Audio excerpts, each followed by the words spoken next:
Depois do clássico, do empate em 1-1 na Neoquímica Arena, né, entre São Paulo e Corinthians, Corinthians e São Paulo, um dos assuntos posteriores...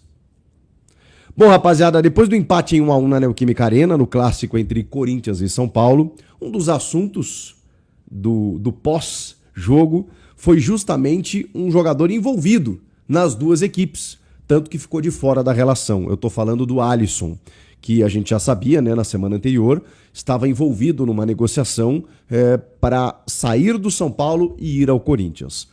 E como o São Paulo deixou ele de fora dos dois últimos jogos, tudo indica que realmente haja alguma conversa, alguma negociação, que na verdade foi confirmado por todos os agentes possíveis, né? Tanto o Crespo, quanto o Dorival, quanto o Marcelo Paes, todo mundo falou a respeito de que o Alisson é um jogador que interessa ao Corinthians, que ele já trabalhou com o Dorival, é de confiança do Dorival e tudo mais. Pois bem, o Hernan Crespo, depois do jogo, foi questionado sobre isso.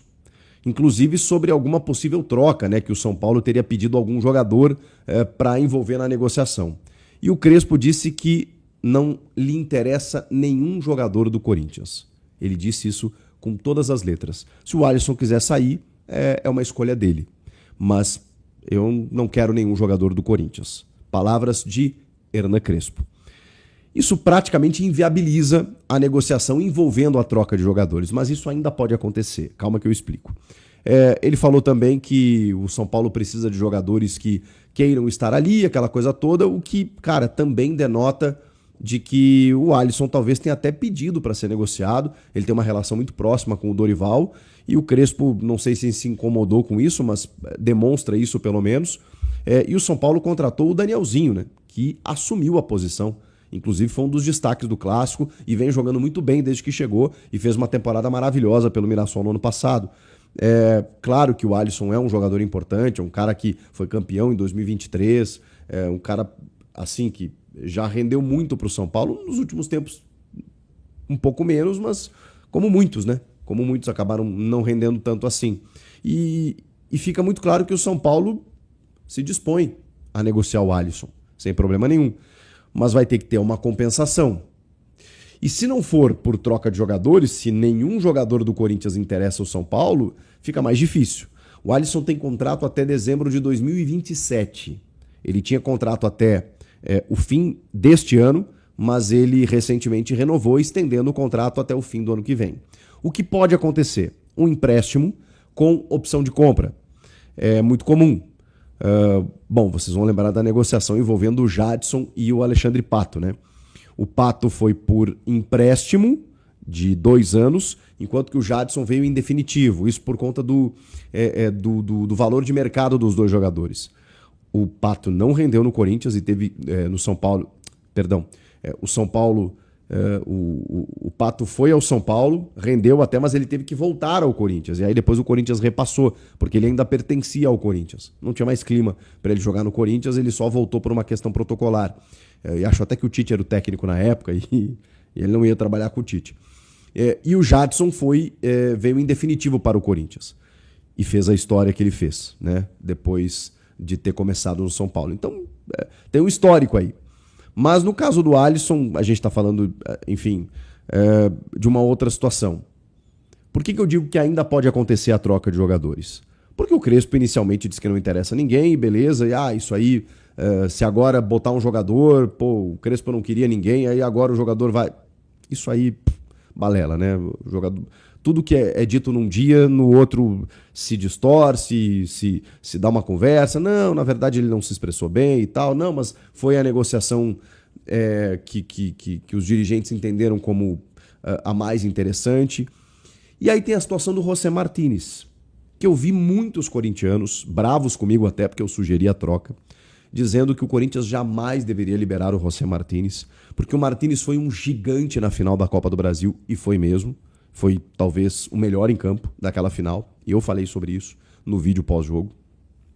Reconheço que ele jogou muito, e o Martínez é isso. Quando ele quer, ele joga muito em termos de vontade, em termos de volúpia. É um cara que em jogos decisivos você pode contar com ele, na maioria dos casos, porque ele vai lá e se ele jogar na vontade que ele costuma jogar, na disposição que ele costuma jogar, você tem um meio de campo ali que preenche, que corre o campo inteiro, fantástico.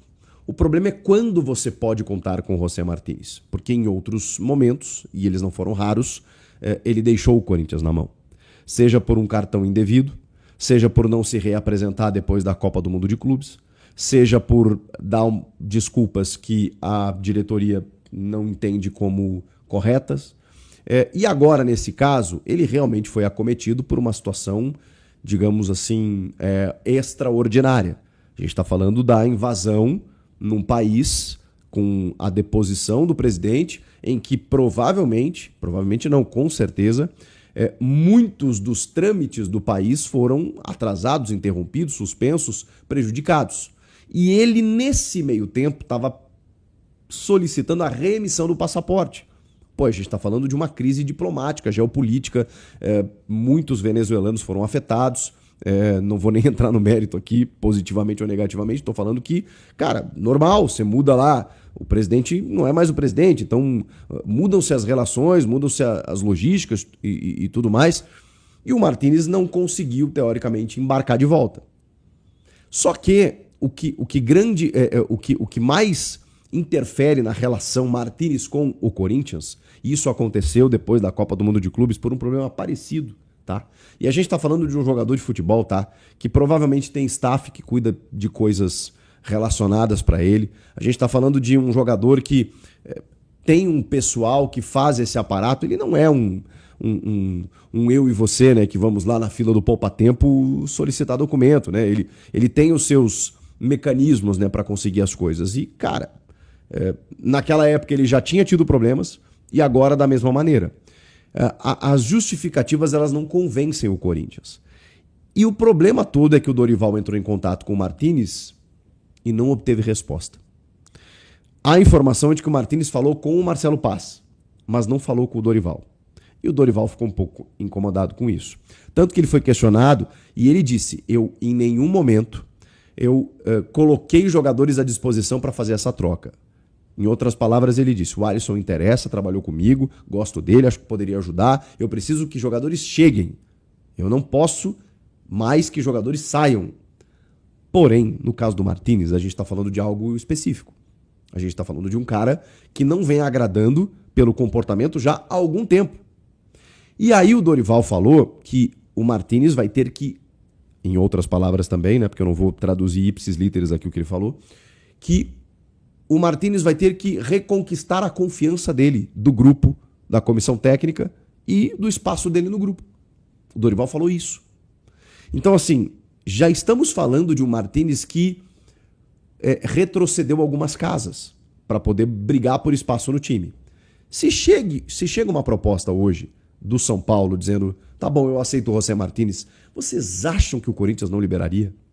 Por mais que você, aí do outro lado, discorde, entenda que ele foi importante na final da Copa do Brasil, que ele pode ser um jogador útil, que o Alisson talvez seja inferior a ele, não sei qual é o seu pensamento, mas vocês acham que o Corinthians quer, o Dorival quer. Se o São Paulo pediu o José Martínez, vocês acham que a gente não vai liberar? Então, assim, a gente precisa entender o contexto. E nesse momento, o Martínez, ele não está se ajudando. Então, eu acho que ainda é possível. Se não for dessa maneira, como eu falei, o empréstimo daqui a pouco, o Corinthians bancando o salário com opção de compra ao final do ano. Ele tem contrato, como eu disse, até o fim de 27, faz um contrato até dezembro de 26 e aí o Corinthians é obrigado a adquirir o jogador. Até porque na metade de 27 ele já pode assinar um pré-contrato e sair de graça, né, ao final do ano, mas aí ele teria que voltar para o São Paulo. Então, a negociação... Sim, tá certo, a falta aconteceu, o jogo foi ruim pra cacete, os dois times são muito ruins, eu não consigo... crer como o Corinthians ganhou uma... Aliás, eu consigo crer como o Corinthians ganhou uma Copa do Brasil, com um gol de mão do Memphis aqui contra o Cruzeiro. Ou seja, o Cruzeiro é altamente prejudicado naquele jogo. Agora, independentemente de qualquer coisa, foi briga de foice no escuro, como vai ser o ano inteiro. O Corinthians tem sérias limitações. Ah, mas ganhou a Copa do Brasil. Ganhou, já expliquei aqui, uma das condições. Agora, o Corinthians foi na pressão, que é o que lhe restava. Agora, é muito pouco para a gente imaginar, é que a Copa do Brasil tem dessas coisas, né? Mas, para uma sequência de campeonato brasileiro, uma temporada como a gente vai estar, diante do que foi esse clássico aí, Jesus amado. O São Paulo tem lá suas sérias limitações, mas o São Paulo em campo é meio que o reflexo do que acontece fora dele, né? Não sei se vão conseguir moralizar agora, porque o que falta no São Paulo também é dinheiro para resolver um monte de problemas criados. Então, assim, eu vi um clássico de qualidade duvidosa, aliás, hein, Yuri Alberto, o gol que você perdeu, meu filho. Eu vi um clássico com qualidade duvidosa, mas muito ruim. Eu vi dois times limitadíssimos, e aí o final dessa história é que só o acaso ou um gol de mão pode dar a algum desses dois aí alguma coisa na temporada, porque terão uma temporada, a tendência de uma projeção de uma temporada muito ruim para Corinthians ou para São Paulo. Muito fracos os dois times, muito ruins. E aí, quando a gente olha para dentro de campo, o resultado está aí. Quando a gente olha para fora, cada um devendo 2 bi. O São Paulo não deve 2, mas quase isso. Então a situação é muito crítica para a projeção de temporada dos dois. É chororô do Ronaldo de um lado e chororô do Trilcas do outro a temporada inteira.